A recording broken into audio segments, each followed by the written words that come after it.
안녕하십니까. 11월 3일 일요일 낮 김경국TV 시작합니다. 오늘은 이화영이 국회 위정죄까지 겹쳐지면서 29일 항소심 선고 이후에는 더 이상 이재명을 위해서 죄를 대신 뒤집어 쓸 수 없는 지경에 이르렀다, 이 말씀을 드릴까 합니다. 시작에 앞서서 여러분이 구독과 좋아요 그리고 알림 설정은 저에게 큰 격려가 된다는 말씀을 드리겠습니다. 구속 중인 이화영 전 경기도 평화부지사가 면회온 민주당 의원들에게 자기가 대속, 그러니까 대신해서 죄를 받는다는 말이죠, 대속하고 있다는 말을 한 적이 있습니다. 굳이 이화영의 고백이 아니라고 하더라도 온갖 정황상 이화영이 지금 최소한 대북 송금과 관련해서는 이재명의 죄를 뒤집어 쓰고 있다, 이런 분석은 지금 거의 팩트에 가깝게 받아들여지고 있습니다. 이재명 당시 경기지사에게 대북 송금 상황을 보고하지 않았다고 하면 자기가 그 죄를 몽땅 책임져야 하는 그런 상황입니다. 그래서 이화영이 언제까지 이재명을 감싸고 돌 것인지를 놓고 이런저런 추측들이 나오고 있는 그런 상황입니다. 이 부분은 이재명이 앞으로 대통령이 될 가능성이 얼마나 있고 또 이화영에게 추가될 형량이 얼마나 더 추가될 것이냐, 이런 부분에 따라서 이화영의 마음이 달라질 것이지만, 저는 이화영의 항소심 선고, 오는 29일이죠. 항소심 선고를 분기점으로 생각하고 있습니다. 대북 송금 재판과 관련한 부분은 조금 이따가 말씀드리기로 하고, 이화영은 지금 또 다른 위험에 직면해 있습니다. 이화영은 구속 중임에도 이번 국회 법제사법위원회 국정감사의 정인으로 출석했습니다. 그런데 국정감사에서 뻔히 보이는 거짓말을 또 했습니다. 너무 많이 했죠. 요즘 법 잘 알이라고 그러죠. 법을 잘 아는 국회의원으로 통하는 검사 출신의 국민의힘 주진우 의원에게 제대로 걸려들었습니다. 주진우 의원의 표현대로라면 이화영은 법사위 국감에서 위정 파티를 벌였습니다. 주 의원은 질문을 짧게 끊어서 했습니다. 거짓말의 대가를 엄중하게 치를 수 있도록 위정 혐의를 확실하게 잡아내기 위해서 촘촘한 질문 방식을 선택했다고 합니다. 사실 구속 재판 중인 피고인이 국회 정인으로 출석해서 재판 중인 사안들에 대해서 줄줄이 얘기하는 것, 그 자체가 말도 안 되는 일이죠. 특히 정청래 법사위원장이 재판관이 되어서 법사위에서 재판을 한 것이나 다름없는 국정감사였는데 명백한 삼권분립 위반이기도 합니다. 주 의원은 이를 입법부가 재판에 관여한 막장 장면이라고 표현했습니다. 어쨌거나 이화영은 그날 주진우 의원의 질문에 답변하면서 수원지검 검찰청사에서 있었던 연어술 파티 날짜를 다시 한번 특정했고, 술파티 장면과 교도관들의 눈을 속일 수 있었던 이유 등에 대해서 하나하나 구체적으로 설명했습니다. 이화영의 이런 증언들은 사실 이미 몇 차례씩이나 반복해온 그리고 번복해왔던 그런 허위 증언입니다. 그래서 주진우가 이번에 국회 법사위 국정감사장에서 이화영의 허위 증언을 다시 한번 확인 사살한 것입니다. 수원지검 연어술 파티와 관련 이화영은 날짜와 장소 등에 대해서 설명했다가 거짓말로 탄핵당하면 착오가 있었다면서 다시 수정해서 주장하는 태도를 계속 반복해왔죠. 연어소주 파티 날짜만 하더라도 최소 4번 정도는 오락가락했습니다. 그리고 교도관들의 목격 증언, 그러니까 교도관들의 눈을 어떻게 피하고 술을 마실 수 있었느냐, 이 부분에 대한 증언도 이화영의 변호인의 주장까지 포함하면 4차례나 번복했습니다. 누가 봐도 위정임이 명백한 내용들입니다. 주진우 의원은 또 이화영의 변호인들에게 대해서도 직업윤리 의무 위반일 수도 있다고 지적했습니다. 이화영을 국정감사에 출석시키면 거짓말을 할 수밖에 없는 그런 위험에 노출되는데도 불구하고 오직 이재명을 보호하겠다는 일념하에 이화영을 정인으로 내세웠다는 것입니다. 사실 이화영의 변호인들이 재판에서 이화영이 아니라 이재명을 변호한다는 사실은 이미 판사들까지 모두 알고 있는 사실입니다. 주진우 의원이 법사위 국감에서 이 부분을 다시 질문했던 것은 이화영을 확실하게 옳아넣겠다, 이런 생각에서였다고 볼 수 있을 것입니다. 주 의원은 당연히 이화영을 위정죄로 고발해서 처벌받도록 하겠다면서도 타이밍을 조절하겠다고 말했습니다. 일의 효율을 위해서죠. 29일 외환거래법 위반 혐의 등에 대한 이화영의 항소심 재판 선고가 내려지면 판결문의 연어술 파티에 대한 재판부의 판단이 내려질 수밖에 없습니다. 당연히 허위 사실로 판단할 것입니다.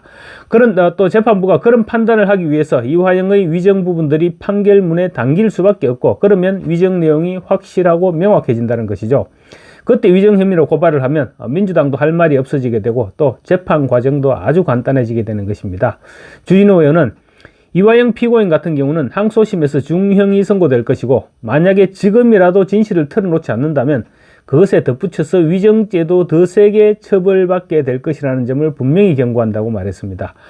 주 의원은 덧붙여서 이화영의 위정은 끝까지 추적해서 본인의 잘못된 행동에 대해서 꼭 엄중한 책임을 묻도록 그렇게 하겠다고 강조했습니다. 이화영 입장에서는 또 하나의 죄목이 추가되는 셈입니다. 대북 송금과 이재명과의 관련성을 자백하지 않으면 이화영은 아마 평생을 감옥에 있어야 할지 모릅니다. 이화영 본인도 모르지 않을 것입니다. 뇌물과 외환거래법 위반 등으로 지금 1심에서 9년 6개월을 선고받았죠. 2심에서 형량이 얼마나 줄어들지 알 수 없는데 상황 변화가 없기 때문에 큰 기대를 할 수는 없을 것입니다. 오히려 항소심 결심 공판에서 검찰이 1심 재판부에 의해서 탄핵당했던 부분에 대한 대법원과 서울중앙지법, 수원지법 등의 판례를 제시했습니다. 신진우 판사는 1심에서 상방울 측에서 돈을 전달한 조선 아태위가 조선노동당에 소속되어 있다고 확신하기 어렵다고 지적해서 그 금액에 대해서는 형량에서 제외시켰는데, 항소심에서 검찰이 조선 아태위가 조선노동당의 하부기관이라는 판례를 제시했던 것입니다. 자칫하면 이화영의 항소심에서는 1심보다 높은 형량이 선고될 가능성도 배제할 수 없게 되는 그런 대목입니다. 검찰은 항소심에서도 1심 형량과 같은 15년을 구형했습니다. 그래서 이화영이 항소심 선고가 아마 분기점이 되지 않을까 이렇게 생각하는 것입니다. 외국환 거래법이 바로 북한으로 달러를 밀반출했다는 그 혐의죠. 이 혐의가 지금 항소심에서 유죄로 확정되면 대북 송금 3자 뇌물죄에 대한 이화영의 또 다른 재판, 이 부분은 지금 이재명과 함께 기소된 그 재판이죠. 그 재판에서 이화영과 이재명은 거의 자동적으로 유죄가 확정되게 됩니다. 1심 재판부인 신진우 부장판사는, 그러니까 이재명의 대북 송금과 관련한 1심 재판부 얘기입니다. 그 신진우 부장판사는 이화영의 외국환 거래법 항소심 선고 결과에 따라서 대북 송금 800만 달러에 대해서는 따로 판단하지 않겠다고 말했습니다. 바로 유죄를 인정하겠다는 말이나 다름없죠. 그렇게 되면 이화영이 이재명에게 대북 송금 부분을 보고를 했느냐, 이 부분만 남게 됩니다. 재판도 속도도 빨라질 뿐만 아니라 이화영으로서는 굉장히 위험 부담이 커지는 그런 재판이 되는 것이죠. 책임 소재를 가리는 부분이기 때문입니다. 만약에 이 재판에서도 이화영이 이재명에게 보고하지 않았다고 끝까지 버티면 대북 송금 제3자 뇌물 금액은 무려 800만 달러입니다. 우리 돈으로 그때 당시 환율로 111억 원입니다. 그 정도면 이화영은 최소 15년 이상의 형이 구형됩니다. 구형이 아니라 선고될 가능성이 높다고 합니다. 뿐만 아니라 이화영은 지역 건설업자 등으로부터 5억 원의 뇌물을 받은 혐의도 있습니다. 또 여기다 아까 말씀드린 국회 법사위 국정감사 위정 혐의까지 추가되면 최소 25년 이상의 형이 선고될 수도 있습니다. 이런 생각을 하면 이화영은 아마 심리적 멘붕 상태에 빠질 수밖에 없을 것입니다. 이화영이 지금 61살입니다. 63년생입니다. 그러니까 만기 출소를 하려면 남은 인생은 완전히 교도소에 있어야 하게 됩니다. 의리와 정치적 신념 이런 것으로 버틸 수 있는 그런 시간이 아니죠. 25년이라는 세월은. 아마 항소심 선고가 내려지는 순간부터 이화영은 흔들리기 시작할 것입니다. 특히 항소심 선고는 오는 29일입니다. 이재명의 선거법 위반과 위정교사 혐의가 각각 15일과 25일로 지금 예정되어 있죠. 그래서 이재명의 1심 선고가 이미 내려진 상황에서 이화영의 항소심 선고가 내려지게 되는 것입니다. 이화영이 지금 믿을 것은 오직 이재명이 대통령이 되어서 자기를 사면시켜주는 그 방법밖에 없습니다. 그런데 이재명이 대통령이 될 가능성이 없다. 그러면 어떤 판단을 하게 될까요? 이재명이 1심에서 피선고권이 박탈되는 형을 선고받는다면 이화영은 당연히 흔들릴 수밖에 없습니다. 설령 이재명이 아슬아슬한 형을 선고받는다 하더라도 이화영이 볼 때는 더 무서운 대북 송금 사건도 남아 있습니다. 이재명이 대선까지 골인하기란 사실상 불가능한 것이죠.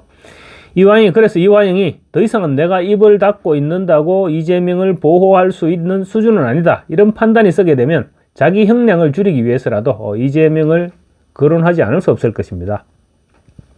그리고 이화영과 이재명이 그렇게 의리가 있다든지 또 정치적인 신념이 같다든지 이화영이 반드시 목숨 걸고 이재명을 지켜야 되겠다든지 그런 생각을 하고 있는 것은 아니죠. 그런 사이가 아니기 때문입니다. 이화영은 이미 이재명을 향해서 뱀 같은 놈이라고 얘기를 했죠. 김성태에게. 그런 부분을 볼 때 이화영이 굳이 자기 목숨을 걸어가면서까지 이재명을 지킬 것 같지는 않습니다. 이런 정황들을 종합해 볼 때 두 사람의 관계가 파토날 길도 이제 길어야 한 달 정도가 되지 않을까 싶습니다. 주진우 의원이 만약에 지금이라도 진실을 털어놓지 않는다면 그것에 덧붙여서 위정죄도 더 세게 처벌될 것이다, 이렇게 경고한 것도 이화영을 흔들어 놓기 위한 전략이라고 볼 수 있을 것입니다. 이화영은 반드시 흔들릴 수밖에 없는 그런 상황이라고 확신해도 좋을 것 같습니다. 감사합니다.